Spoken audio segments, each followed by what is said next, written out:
നമസ്കാരം. ഇലക്ഷനോട് അനുബന്ധിച്ചുള്ള പോലീസിൻ്റെ റൂട്ട് മാർച്ചാണ് നമ്മളിപ്പോൾ കണ്ടുകൊണ്ടിരിക്കുന്നത്. റൂട്ട് മാർച്ചിൽ സുരക്ഷ കർശനമാക്കുക എന്നുള്ള പ്രധാനപ്പെട്ട നിർദ്ദേശമാണ് കൊടുത്തിരിക്കുന്നത്. എല്ലായിടത്തും പരിശോധന കണിശമാക്കി കഴിഞ്ഞിരിക്കുന്നു. എല്ലാ വാഹനങ്ങളും പരിശോധിക്കുന്നുണ്ട്.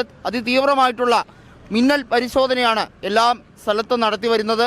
വാഹനങ്ങളിൽ ഏതൊക്കെ രീതിയിൽ അവിടെ പണമിടപാട് അത്തരത്തിലുള്ള കാര്യങ്ങൾ ഉൾപ്പെടെ വ്യക്തമായുള്ള പരിശോധനയാണ് നിഷ്കർഷിച്ചിരിക്കുന്നത്. അത് കൃത്യമായിട്ട് തന്നെ രേഖപ്പെടുത്താൻ തന്നെയാണ് ജില്ലാ വരണാധികാരി പോലീസിന് കൊടുത്തിരിക്കുന്ന നിർദ്ദേശം. എല്ലാ ജില്ലയിലും സുരക്ഷ അതീവ ജാഗ്രതയോടുകൂടി നടത്തണം എന്നുള്ളത് തന്നെയാണ് പറഞ്ഞിരിക്കുന്നത്. ഇപ്പോൾ കാണുന്ന ഈ റൂട്ട് മാർച്ച് അതിൻ്റെ ഒരു മോക്ക് ഡ്രിൽ എന്ന് വേണമെങ്കിൽ പറയാം.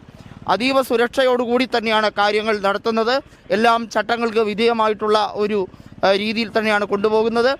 ഈ റൂട്ട് മാർച്ച് എല്ലാ ജില്ലകളിലും കാണും എന്നുള്ള ഒരു റിപ്പോർട്ടാണ് ഞങ്ങൾക്ക് ലഭിക്കുന്നത്. അതിൻ്റെ അടിസ്ഥാനത്തിൽ തന്നെയായിരിക്കും കാര്യങ്ങൾ ത്വരിതപ്പെടുത്തുന്നത്.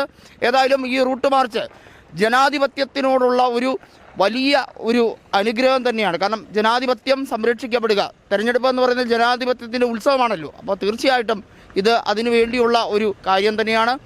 നമുക്കറിയാം, ജില്ലാ കളക്ടറാണ് ജില്ലാ വരണാധികാരി, അല്ലെങ്കിൽ ജില്ലയുടെ കാര്യങ്ങൾ മുഴുവൻ നോക്കേണ്ടത്. തെരഞ്ഞെടുപ്പ് പ്രഖ്യാപിക്കുമ്പോൾ അല്ലെങ്കിൽ തെരഞ്ഞെടുപ്പ് വിജ്ഞാപനം പുറപ്പെടുവിക്കുന്ന നിമിഷം മുതൽ തന്നെ ജില്ലാ കളക്ടർ അതിൻ്റെ പൂർണ്ണമായിട്ടുള്ള ചുമതല എക്സിക്യൂട്ടീവ് മജിസ്ട്രേറ്റ് എന്ന രീതിയിൽ കൂടി ഉത്തരവാദിത്തം ഏറ്റെടുക്കേണ്ട സാഹചര്യമുണ്ട്. ഇപ്പോൾ നമുക്ക് നോക്കിയാലറിയാം, പോലീസിൻ്റെ ഒരു ബറ്റാലിയൻ തന്നെ വന്നിറങ്ങുന്ന അവരുടെ വാഹനമാണ് കാണുന്നത്. ആ പോലീസ് ബറ്റാലിയനാണ് ഇപ്പോൾ നടത്തിയ റൂട്ട് മാർച്ചിൽ കാണുന്നത്. അവരുടെ ഔദ്യോഗിക വാഹനമാണ് ഇപ്പോൾ വന്നിറങ്ങുന്നത്.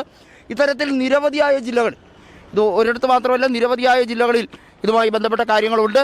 തീർച്ചയായിട്ടും ഇതുമായി ബന്ധപ്പെട്ട കൂടുതൽ സംഭവ വികാസങ്ങൾ വരും ദിവസങ്ങളിൽ നമുക്ക് കാണാൻ കഴിയും.